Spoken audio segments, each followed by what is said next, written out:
Hello everyone and welcome back to another video. I guess I'll be on my way now. I have a new laptop. I'm going to show you a bit of my process. So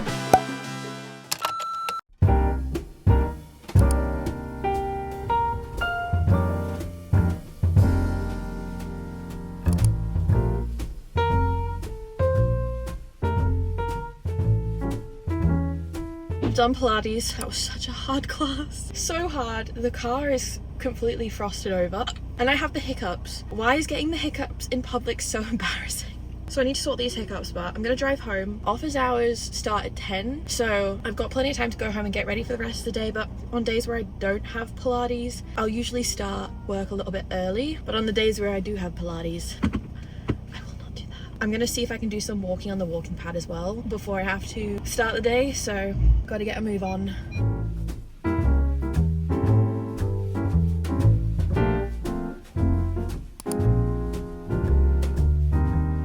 Good morning everyone. I have not properly sat down and spoken to you today, so if you clicked on this video, I'm sure by the title and the thumbnail you'll know exactly what this is. But we're gonna have a little chat today, we're gonna spend the day together, and I'm going to take you through a day in my life as a full-time creator with a full-time job. So what does that even mean? I've spoken a lot about being a full-time creator and also running a company on my channel, and I think one of the top requests I get outside of reading vlogs is to show more of my work and what I do and what my days look like. And it's honestly quite difficult for me to show it in long form content because so much of my job with data protection and contracts and stuff, I cannot show you. I cannot show you the specifics of what I'm doing, but I can definitely take you through a day with me and we can talk about all things kind of juggling two jobs. I made a reel and a short version of this, of just a day in my life, and I got a lot of comments and questions based off that because I kind of posted it on all my socials, but you guys asked to see more of this. So if you like it, I can do it long form and short form and show you a variety of different days in my life, because as I explained in those videos, every single day in my work day looks different, but I do kind of have a routine, you know, because I am running a company and we work with a lot of corporate brands. So we have kind of 10 to 6 schedule or a 9 to 5. It kind of depends on the day, but usually I will work 10 to 6. But I upload content here on YouTube. I am technically a full-time YouTuber, and you might be thinking, how can you be a full-time creator if you have a full-time job? I think a full-time creator to me as a talent manager, as someone who works in influencer marketing, is a creator who makes content full-time. You can make a living doing content full-time. If you can quit your job and just make content full-time, you're a full-time creator. If I worked a normal 9 to 5 job anywhere else, if I wasn't a business owner, if I didn't run a company, I would have quit my job to just do this, but I can't really do that because I own a company. I'm the director of an influencer marketing and management agency, and I have been doing that since I left university. I work with a small team of incredible people and I love my job and what I do, so I don't want to give it up. And I'm quite lucky that the two kind of go hand in hand, because what we do is a lot of talent management and influencer marketing campaigns. So my expertise from both of my jobs has helped benefit the other. And Cooper's coming through. Hi Sleepy. Are you sleepy? Been on a morning walk with her daddy. What was I even saying? I get a lot of questions on how to start a YouTube channel, how I grew my YouTube channel, what equipment do I use, how do I edit my videos, etc. So throughout the day while I'm filming and making content and doing things like that, I'll show you. And most of my work day is emails and contracts and just sitting on a computer. So I do have the flexibility to be able to, through the week, film some content during my working hours when it's a little quieter on emails, or during like lunch breaks or in between meetings and calls, because I work from home. But I am pretty much on from 9 till 6 p.m. If an email comes through, I kind of have to stop what I'm doing and do that work. So I don't really read during the day at all. I've started reading a little bit for 30 minutes in the morning when I go on my walking pad for 30 minutes before I start work. So today we started at 10. I actually around 11:30 need to go into town to pick up an order. I ordered a new laptop last night, and I've been waiting for an email to say that it's ready to be collected. So I'm gonna go and do that. I've got some calls around 1 p.m. and I'm hoping to maybe film a sit down YouTube video or 2 this evening. So that'll probably be after 3 p.m. If I'm being honest. I haven't really got the time to do that before, do we, Coops? I also have a lot of editing that I need to do and I'm kind of a little bit behind on, so I don't know how much reading I'll get done today. I am filming 2 videos at once. I'm filming a reading vlog at the same time as I'm doing this, so I might have to do a little bit of editing catch up, but hopefully we'll get to do reading. But I mean, I think a lot of people are under the assumption that book creators just sit around reading all day every day, and for some creators that may be true. For me, unfortunately, it is not. So I'll take you through a day in my life. I'm gonna spend the next hour and a half probably just replying to emails and catching up on my inbox and going through that. So while my computer is loading up and logging in, I thought that I would just start running through some questions that I get all the time about being a creator and starting a channel and making content. What equipment do I use? How do you even get started in the first place? I personally think you just have to start. You gotta make it first and then you can make it good. If you're not filming and making content, you're not gonna be a creator. You know, you gotta actually sit down, film something, edit it, make it, upload it. There you go. That's the hardest step done. Congratulations. It's daunting, it's scary. People are going to have opinions on you. I've seen a lot of comments, people saying that they don't want other people to dislike them for no reason. They don't want people to make fun of their videos. They don't want people they don't know to have opinions on them. Unfortunately, all of that comes with the job. Like, that is just so normal. If you're posting on the internet, someone is going to have an opinion about you and what you're doing and how you're doing it. So you kind of just have to not think about that. I got into making content because I love making content. I love filming videos. I love talking to a camera. I love editing process. I love cameras and tech and equipment. And at the end of the day, I love making content. I am not the standard for good content. I think like every content creator, I can only really speak for myself, but there is no level that you get to where you go, oh yeah, this is really good, I'm gonna start posting and I'm gonna be a content creator. That doesn't happen. It is a continual growth. You are always working on making your content better, on improving your editing, on getting better.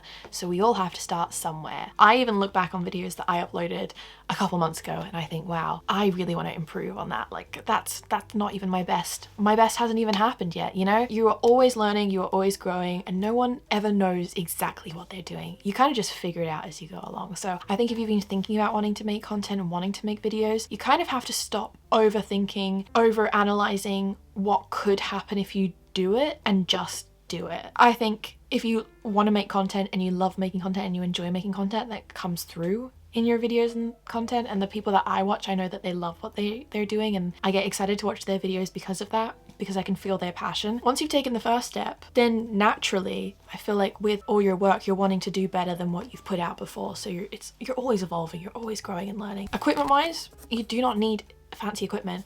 You can use a phone. Whatever you use to watch content on, you can use a phone. You can film on your phone, on the back camera. It's fantastic. I film all of my TikToks and reels and everything on this, and I also used it at the start of this vlog. For all of the vlog footage that you saw at the beginning of this video, that was all filmed on my phone. As long as you have good natural lighting, find a window, film in front of it, you're sorted. Having a nice background helps, but I definitely didn't start out with these bookshelves. You know, you have seen an evolution of my content over the year and a half that I've been posting book content, from no bookshelf to a small one, then another one, then another one. It's taken, you know, time to get here. And some of you guys have been here from the very start, from the evolution. Some of you have recently joined and have no idea. And that's just how it works. That's the joy, the beauty of social media. So equipment wise, you do not need to have anything. There are some great editing softwares that are free. I've got a MacBook. iMovie is free on there. I started out with that. I self-taught myself how to make videos back when I was like 11 years old on my parents' laptop. They were using Windows at the time, so I had like Windows Movie Maker, and I worked my way up and eventually got Final Cut Pro. That's what I edit on today. But iMovie's great. CapCut is also free. You do not need to be paying for expensive software if you don't know how to use it or you've never used it yet. If you can make something and you put it out there and you're learning and you're improving, then you can upgrade. Everything's cringe until it's not, you know? Like, everything is cringe until suddenly it's cool. So I edit on Final Cut Pro. I'll show you my editing process later this evening and talk you through how I edit, but I have years of editing things that I have picked up. I have plugins and presets and templates and things that I have made myself over the years. Animations like my reading percentage pop up, or overlays that I add in the start of my videos and stuff. They're all things I have made, downloaded, saved, bought over many years. So while I have been uploading reading vlog content for a year and a half. I have been making content for 15 years. You just haven't seen it on this channel. There are also so many incredible YouTubers who post videos showing you how they film and edit and the whole process of how to start a YouTube channel. So I definitely recommend checking that out if you want to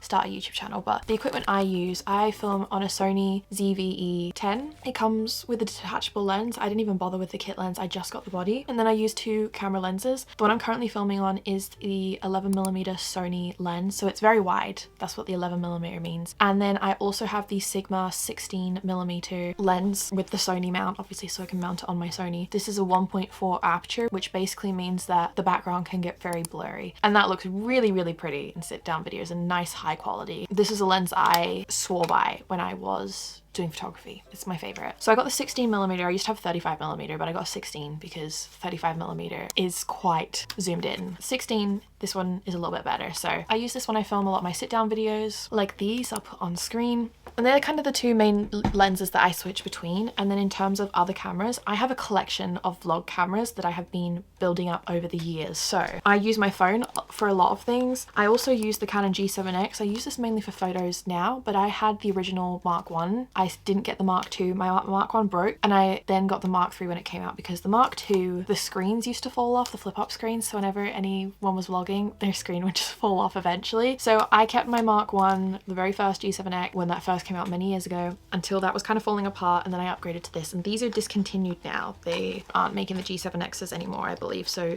you kind of have to buy them secondhand if you want them, but I personally don't love them as much for video. I think it just works better for photos. Also have a Canon Legria Mini. This is this little, all of the it girlies on YouTube call them vintage cameras, but they're not vintage because they're like 2015. That's not vintage. But these were discontinued. They weren't made for very long for a very specific reason. And that is because there's a lot of faults with them. These kind of fall apart. Right now, I can only kind of use it for B-roll or extra clips. I can't use it to talk to the camera because there is a constant little buzzing noise, which is really disappointing. But you can still buy these on eBay and secondhand again because they don't make them anymore. This one just flips up. It has a very wide shot.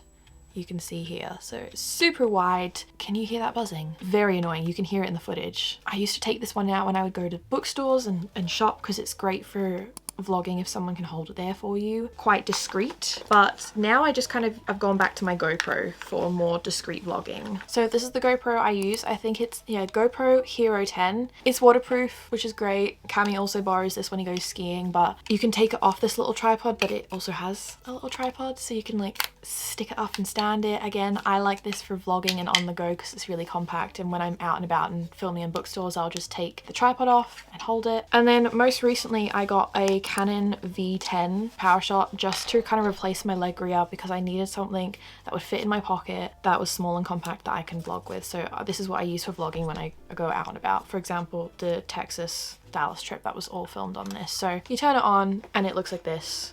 So it's got a flip up screen. Kind of reminds me of flip cameras. Remember when they were a thing? And you press record and you can vlog, but I just love how compact it is. For vlogging, this does everything that I need. So this is my current go-to vlog camera. Does one person need that many pieces of equipment or cameras to be a YouTuber? No, you do not. I have that many because I have collected them over many years and I like using them. It's fun. So did I run out and splurge on multiple cameras or even a camera before I started filming? No, I just used what I had available and then worked my way up. In terms of microphones, I use a Rode microphone that's on top of my Sony camera. Also recently just got a light that will sit on top of my camera and under my microphone, so if I am filming in dark conditions I can just turn it on like that, and that's also very convenient. I have enjoyed using this so far. And then for TikToks I use this Neewer microphone. They're like the little mini mics, so you got your receiver, your little adapters to plug it into your phone, so you kind of just plug this one into your phone, and then when you're recording on your phone, if it's on TikTok, in the camera app, whatever, you just speak into the microphone here, and that will give you a nice crisp clear quality audio. And there's 2 microphones, so if you're recording with a friend you can both have a microphone each, but I mainly just use the one. It's how I kind of film all of my TikTok videos for some better quality, but I'll also use them in some vlogs where I'm walking around and I want the audio to be a little bit more consistent. For example, bookshelf tours. That's everything that I use. Editing software, Final Cut Pro. CapCut is also really great nowadays for editing. I think it's free to use. You can pay to upgrade it, and I know a lot of booktubers have started using CapCut to edit with, which is great because they have a lot of built-in transitions, type, fonts, effects, fun things that I used to have to make manually from scratch and build them up myself in like Premiere Pro and After Effects. Little animations and pop-ups and things. There's so many different options to choose from. Some are paid, some are free. There's something out there for everyone. I also don't want this specific clip to be too long, so I'll answer some more questions through the day. I'll show you guys how I film, and later this evening when I sit down to edit a video, I'll talk you through my editing process. I think that the best thing a creator can do is experiment, play around, have fun with it. Making content is supposed to be fun. Make videos that you enjoy creating and watching back, and there will be people out there who have just as much fun, maybe even a little bit more watching it. Play around. You can film a few videos before you ever even post one, you know? But if you just start creating, you will start improving and learning and picking up things and figure out your style. I personally like to watch creators that are very different to each other. I like following people for who they are rather than because they produce a specific aesthetic. I've seen friends who have had people completely, you know, copy their videos, download their videos. My friend Becca, someone used to download her entire YouTube videos and steal clips to put in their own. Like, that's crazy. Do not do that. Don't download people's thumbnails and Photoshop yourself on top. Don't download people's intros or graphics that they've made for themselves and then use them, just stick your name on top. Don't use other people's footage. That is not only a copyright breach, but I don't think you will see any growth or development from that because you're just repurposing someone else's content. If you're copying what someone else is doing, frame for frame, shot for shot, exact text and colors and stuff, that's just like a no-go. Don't do that. It's absolutely okay to see trends and styles and see someone do something really fun with their editing and then be influenced or inspired by that to go and make your own version and adapt that. Like, for example, with like pop-ups and animations, or if you use like a really dainty font and you see someone doing some really cool typography with this big bold typeface, and you think, oh, that's really cool, that's really fun, I want to try something. Go and download some bold fonts, play around with color, play around with everything, like experiment and have fun. It's absolutely okay to be inspired by content that's out there. Just don't copy it. Please don't do that. Okay, enough yapping. I have an hour and a half of emails I need to do, but I obviously cannot really sit here and show you that. So I'm gonna sit on my computer and go through some work emails, get up to date with that, and then I'll check back in with you guys once I am getting ready for the day and gonna go pick up my laptop, I think.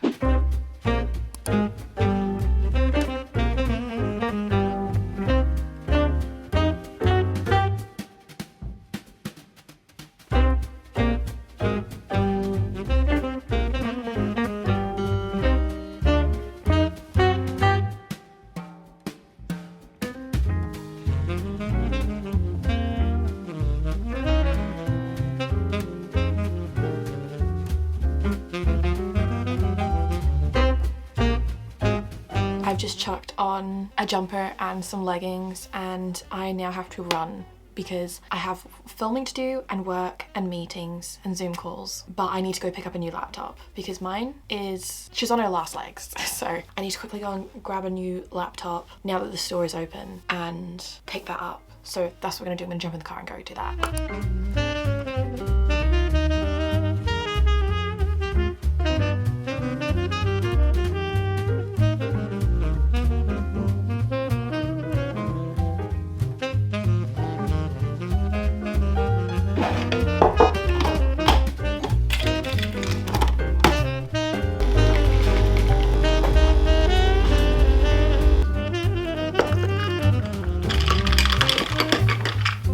I'm back home and I've made myself a quick bagel. I have my laptop here and I need to set it up. I'm not even gonna lie with you, I do not sit down for breakfast or lunch. I will for dinner, but I kind of have to eat on the go while I'm doing stuff. Multitasking. But I got a new MacBook Pro.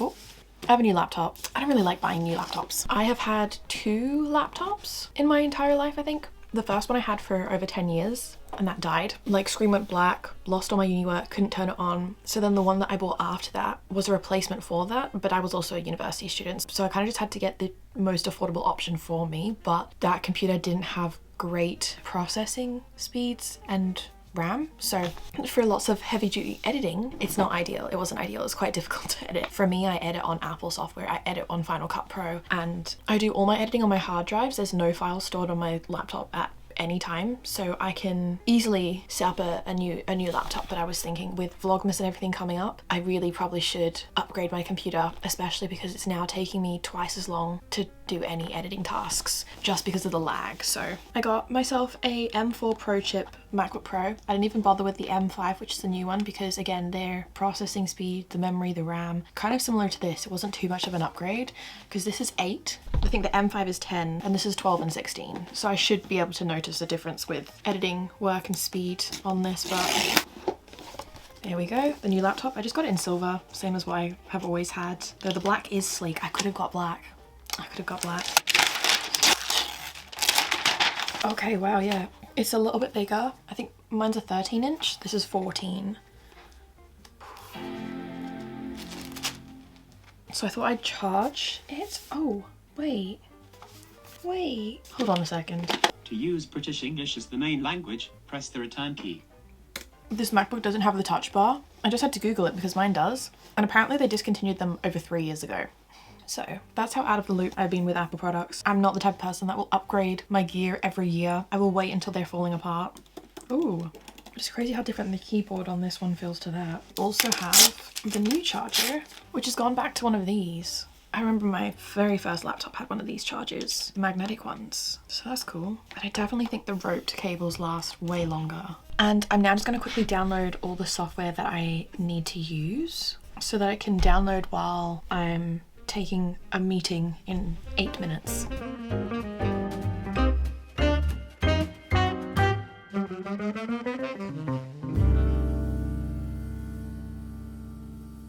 I cannot explain how helpful it is that this laptop has an SD card slot in it. It's got 2 USB-Cs, 3 actually, and a HDMI. Fantastic. Sometimes we progress with tech so much that then it makes other things more difficult. And I think going back to basics where having ports is very helpful, because using one of these adapters, they always break. The wires in this, they just never last me more than a year. Goodbye. I'm very excited to edit on this. I've just ordered a laptop case and a screen protector, so hopefully that will come soon. That's the laptop all set up and ready to go now. What I'm gonna do is, while everything was kind of downloading and setting up on this, I was able to take a Zoom call, and all I've done this morning is just emails and then errands and emails and errands, and in between the emails and errands. So I have some filming that I need to do, but I'm just going to catch up to date with a couple more emails and do a little bit more computer work, and then I'm going to get everything set up to do some filming. And then once I have filmed, I'm probably going to take off all my makeup and have a shower, and then we can do some editing, and I can run you through how I edit and what I do, and we can have a little bit of a chat about that, because I feel like this morning so far it's been like here, there and everywhere, all over the place. And if you'd seen my YouTube short, reel or TikTok that I posted where it was a day in my life as a full-time creator with a full-time job, then I feel like it kind of shows the difference between that day and this day, where every day can kind of look different and I can be doing different things. But today has been more of a quieter day because it's the end of the week. Usually we're busiest with emails at the start of the week or on a Friday, but because it's kind of the middle, everything's kind of just like ticking over at the minute. We're waiting for tasks to be completed and work to be fulfilled, so it's just a lot of back and forth emails. But I've got a couple more of those that I need to send, and then we can do some filming and editing. So that'll be a little bit more fun. And I don't know if I've mentioned it before on my channel, but I'm doing this thing with the walking pad where I'm trying to walk 30 minutes for 30 days, like at least 30 minutes. And on my walking pad then I'll be able to read while I'm walking. So I'm kind of tracking how much I'm reading while I'm on the walking pad for 30 days, and every day I do it. And I'm kind of just forcing myself to move my body a little bit every day. I'd watched some videos that was talking about how important it is to stay active and move, even if it's just a little bit of walking every day. But also with it being darker and colder and winter season ahead, I'm just not going out as much as I was before, so I need to find other ways to keep active, and I have a walking pad, so I may as well use it, you know. So kind of like killing multiple birds with one stone. What a graphic image that is, but you know what I mean, you've heard the saying. Anyways, too much yapping, and it's a work day, I've got work to do.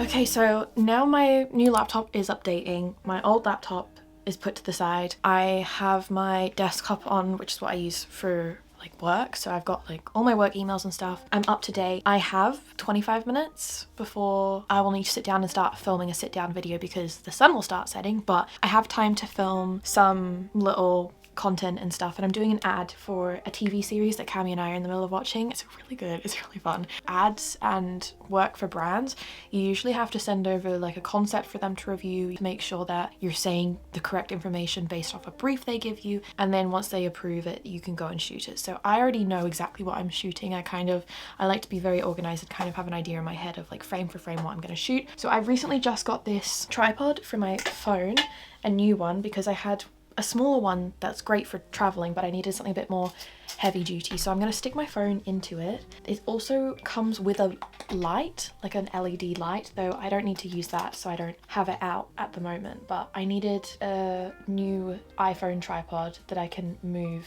a bit more and have a bit more on. So I'll leave all the tech and stuff that I use down below if you want to check it out. I always kind of have this just open and sitting in my room, so if I want to film TikToks, or if I'm making a reel, if I'm starting a new like read with me little video, that's what we're doing. But today I need to shoot an ad, so I'm gonna film some content. So I'm starting off in my room here, and then we're moving into the living room, so I'm gonna set up those clips and film that.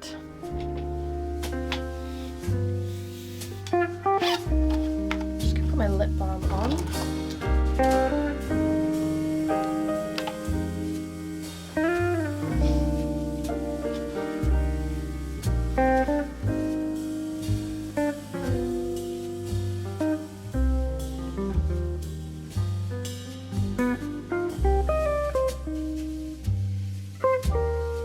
So I feel like I've just spent hours sat at this desk today and not filmed anything else, and that is because that's exactly what I've done. Honestly, not super glamorous, but I shot the clips that I needed to film for this content that I'm doing, and now I need to film a voiceover. So I have written out what I'm gonna say, so then that way when I do the voiceover I can just say it. Sometimes I wing it, but sometimes I don't. Today is not one of those days. I just don't have the brain capacity to wing it. So I'm just finishing up the voiceover in front of me, and then I'm going to record it. I edit and film all of my TikToks and reels on my phone, and I do it through CapCut on my phone. I don't pay for CapCut Premium. I don't pay for subscription. I just use the free stuff just for like basic editing, and then if I want to do cool things with it, I might run it through Final Cut on my computer. But I pretty much try to make my content as easy to film and edit as possible. So I will film all my TikTok and reel content on my iPhone and then edit it on my iPhone, and then I will film my YouTube videos or content that needs to be a bit higher produced on my camera and edit it on my computer. Now I could just edit clips on my MacBook, but the way that I've got my filming set up for my phone is I will film a lot of my TikToks just in app, but sometimes you need better quality, sometimes I can't. If I'm filming a reel as well, I will never film an Instagram app ever. I'll just film clips in my camera roll, and then I will just import them straight to CapCut, so then I can kind of just do like a quick rough cut. Rough cut basically means just like looking at the footage and going chop chop chop chop chop chop chop. So I'll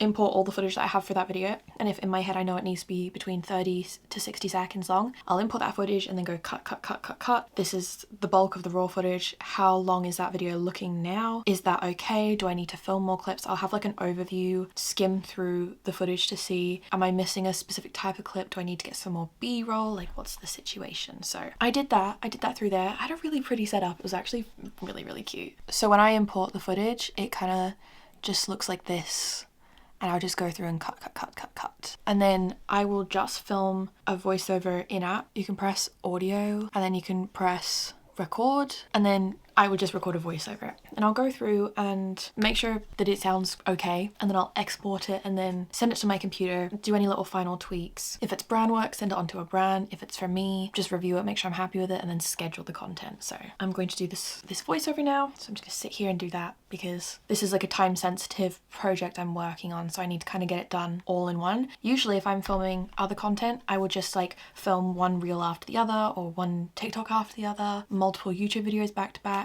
Although I actually rarely do that nowadays with reading content because you can't really do that. More just like sit down content or content that I can film in 30 minutes or less. And then I will sit down and edit it all later. So I'll have a block of filming and then a block of editing. But sometimes like this, I need to do a whole complete video. So that's what we're gonna do. We're gonna just do this voiceover now.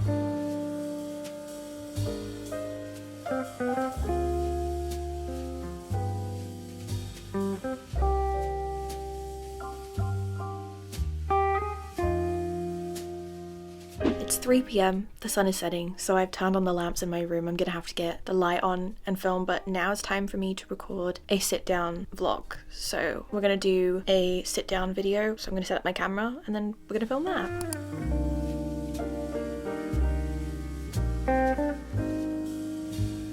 Hello everyone and welcome back to another video. So today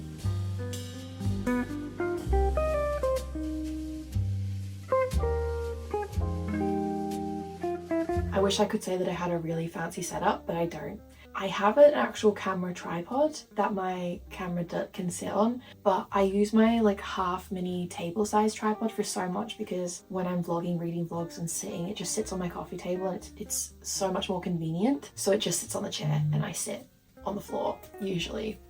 But it works. One of my favourite hacks for when I'm filming content on my phone is I will scroll down and press this button here, which is screen mirroring, and connect it to my laptop. So that way when I'm filming on the back of my camera, I can see it on the laptop screen here. So it just means that you can kind of make sure you're in frame when you're recording on the back camera. Little hack: if you're filming on your iPhone, you can screen mirror to another device if you have one.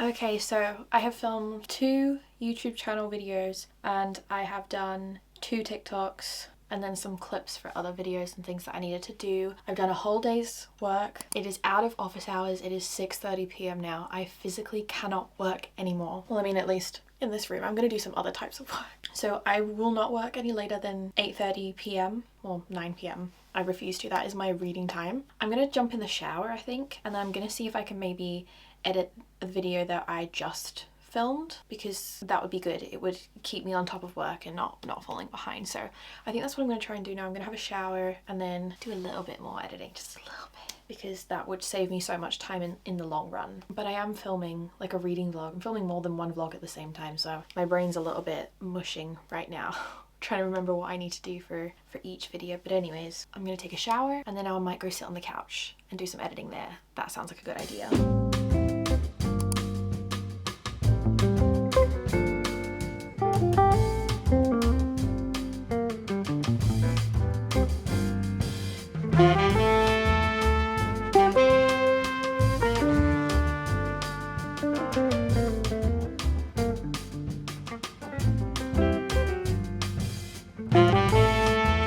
So I am just back in my office again now. I've been editing. I've actually been editing this video that you've been watching. I've decided to go through and edit all the clips and stuff for that. So I have done the rough cut for that and I started doing secondary edits. So I thought that I would take you through like my process of how I edit and what I do, and you know, how I go from just the clips that I film in my camera to the final thing. But while I was editing this, I realized that I didn't actually really tell you that much about what I do in my day job, because I have spoken about it in other videos and I always just assume that if I say it in one video, but not everyone sees one specific video, you know. So I own an influencer marketing agency and we manage 9 creators. So we do a couple different things in the company. We will manage influencers and talent and be their manager, but we will also do influencer marketing campaigns and other things.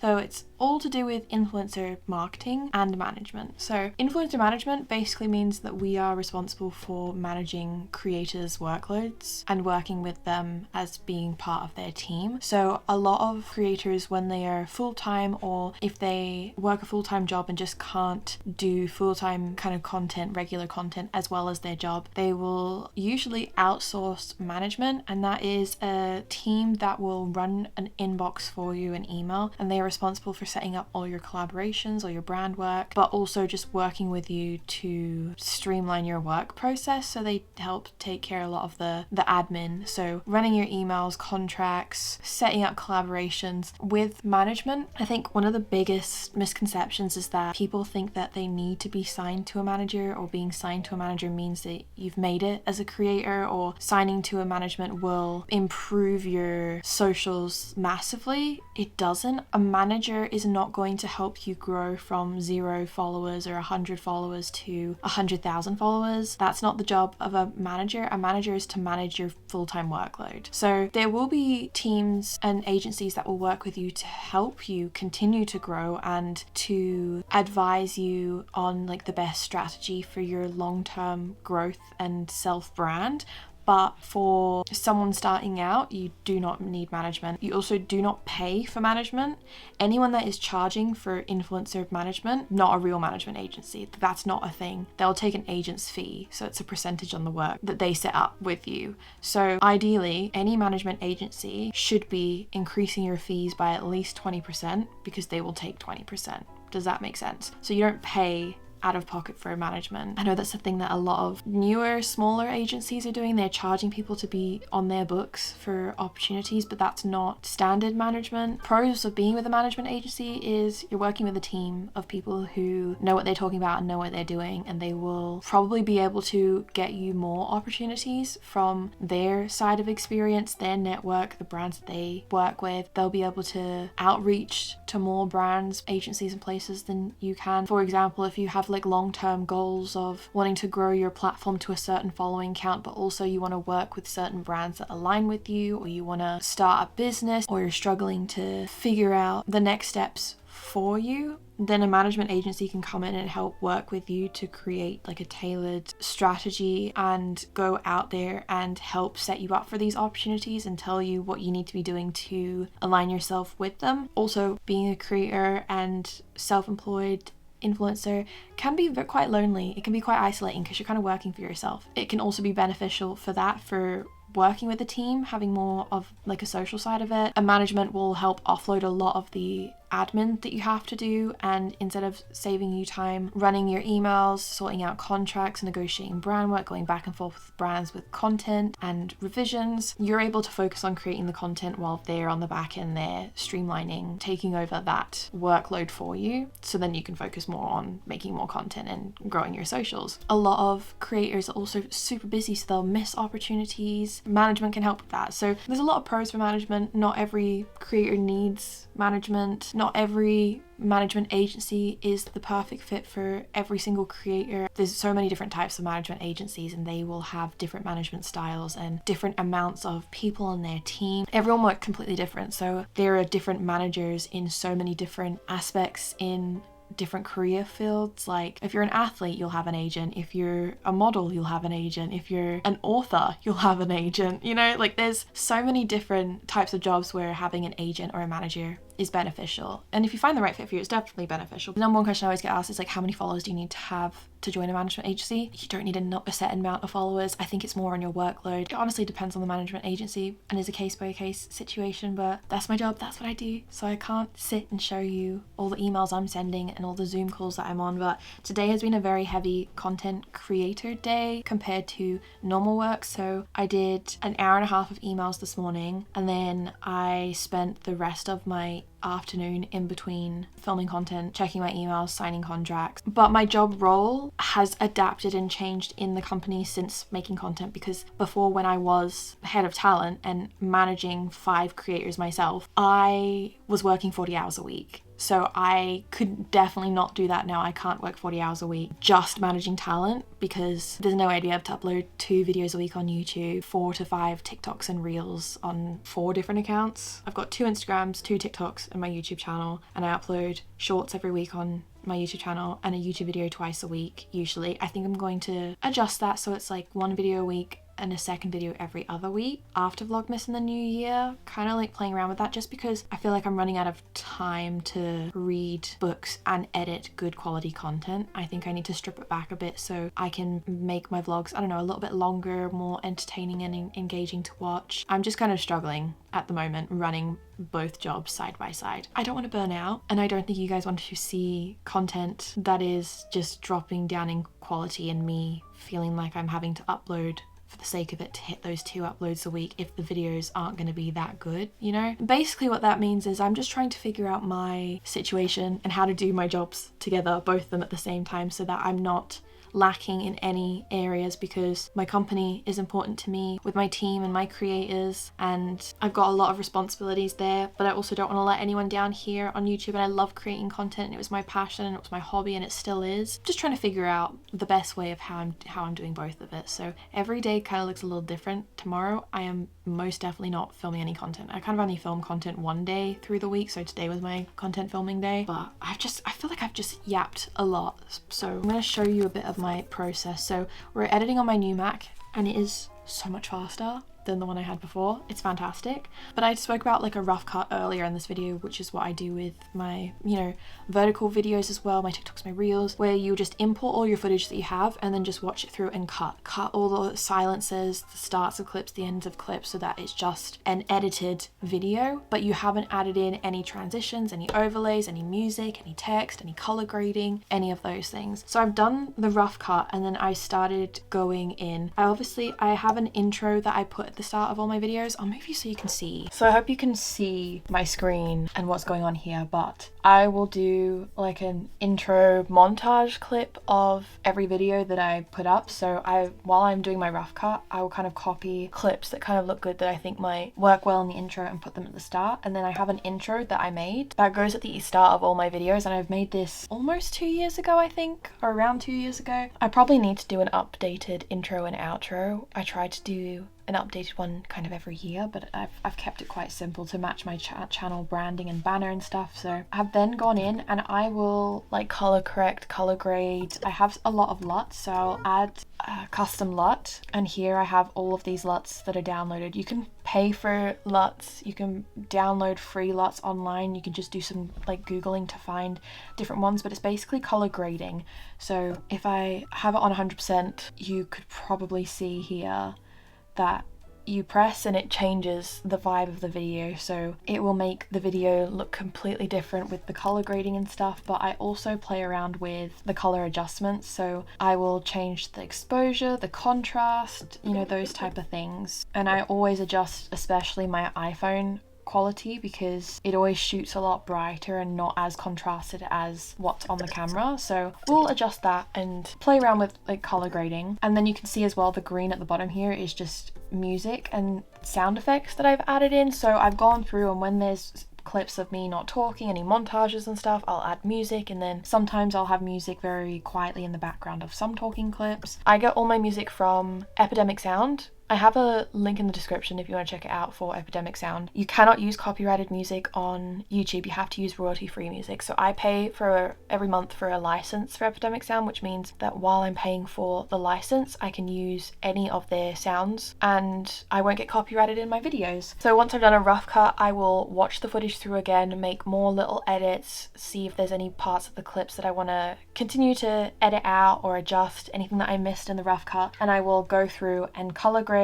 add music, add sound effects, and add transitions. So I have a file of transitions of some of my favorites. You can also download transitions, you can buy plugins, you can pay for some cooler transitions than like the ones that your editing system usually comes with Final Cut. And then I also have text on screen, so I go through and I add text, any little pop-ups, adjustments, things like that. I also have all these like custom overlays. So how do you even get started in the first place? So these pop-ups of like the paper that comes up and stuff, I made them in Final Cut using different graphics, and I kind of make a lot of my own animations for pop-ups and overlays because I can never find exactly what I'm looking for online. And I could just move to a software like CapCut that has a lot of those features built in with the paid subscription model, but I've been editing on Final Cut for years now. I have so many shortcuts, I have so many plugins, I have years of just like things that I have accumulated over time. For me to move to a completely new editing software, I honestly just can't be bothered. So I'm gonna go do another watch of this video and do some more editing. So my task for the rest of the evening is to sit and finish editing this video. I'm gonna probably watch the whole video 2 more times. I'll go through this next round and add more text and pop-ups and stuff, and then once I have done those creative edits, the overlays, the transitions, edited the intro, I'll watch it through one final time and then see if there's anything that I missed or anything that needs to be tweaked or adjusted, and then I'll edit and schedule and upload it onto my YouTube. For my thumbnails, I make all my thumbnails on Photoshop because, again, it's what I've been using for 15 years, so it's what I'm most comfortable with, and I will always take photos for thumbnails while I'm filming. I kind of just like play around and see with what kind of looks best and nice. YouTube has like an A/B testing option. I'll use that a lot, so it means that you can upload 2 different thumbnails or 2 different titles of a video and it will automatically go with the one that gets the most clicks. So that's super helpful if you don't know what thumbnail style you want to use, or you want to experiment with a thumbnail style. Using and utilizing analytics in social media platforms is an underrated thing that you can be doing to see areas of like what's performing really well, or maybe areas that you want to work on. So that's what I'm gonna do. It's almost 9 p.m. I probably will finish this at 9:30 p.m. and then hop into bed and go to sleep and read my book. And this is probably gonna be the last chatty clip of the evening and lead us to the end of the video, because I'm just gonna do this. I'm gonna make my thumbnail, I'm gonna upload the video, I'm gonna read in bed, then I'm gonna go to sleep, and then I'm gonna wake up again tomorrow and do it all again. So this has been a very long yap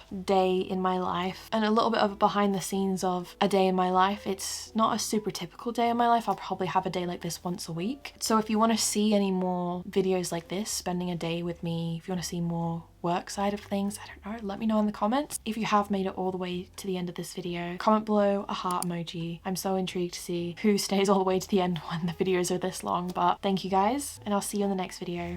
Bye.